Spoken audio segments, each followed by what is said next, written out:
Hello and welcome to Morningstar.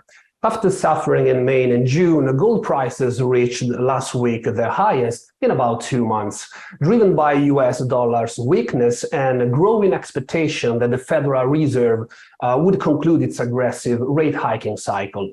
To explore the perspectives of gold and precious metals, today I'm joined by Imaru Casanova, portfolio manager at VanEck. So, Imaru, we saw a bullish gold market between November 2022 and April 2023, as investors were looking for a safe haven against inflation and a possible recession in the US. Let's start from there.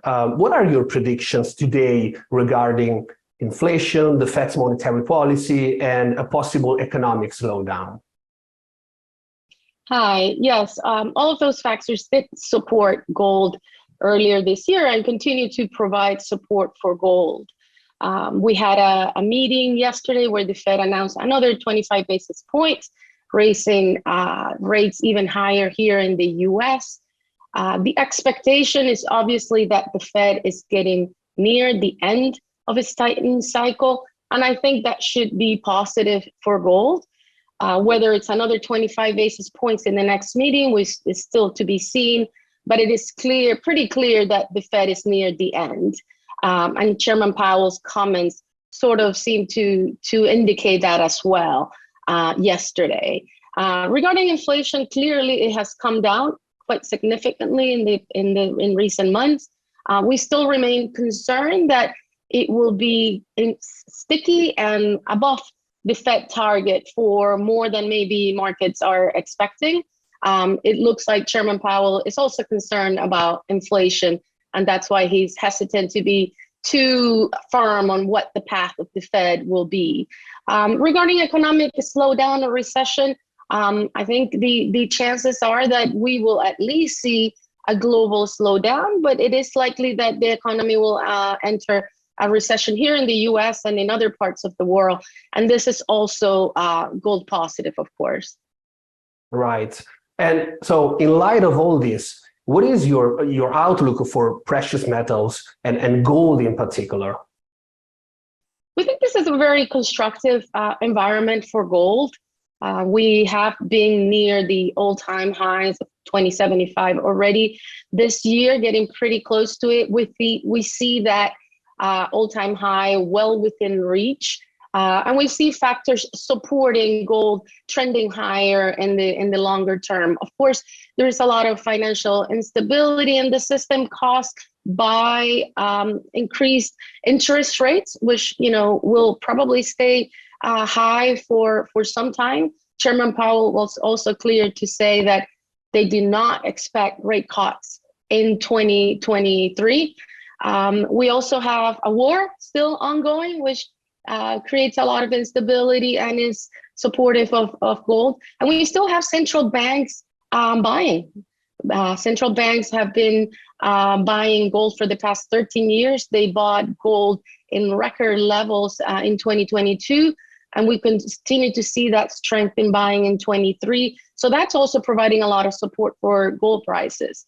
But longer term, we see all of these factors, a potential, obviously, pause by the Fed as supporting gold prices going forward, and the comeback of investment demand.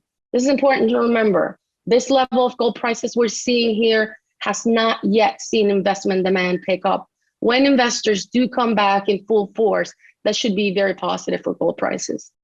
Right. Finally, gold miners' stocks have been underperforming gold spot prices lately. What are the reasons for this? And what would you recommend to investors interested in gold between these two options? So gold miners' stocks on one hand and a pure spot commodity play on the other hand? That's a great question, and one that we get asked often. Gold, once you decide you should make an allocation to gold, and we recommend that any portfolio should have some exposure to gold, then the next question is, do you invest in the gold miners or do you invest in gold? You're right. Gold miners have been lagging gold for several years now, and that's an important reason to, when you're considering an allocation to the gold sector, to really look closely at the gold miners. We expect that gap to close, which should lead to the stocks outperforming gold. It typically takes a rising gold price environment. And you ask, why are miners underperforming gold?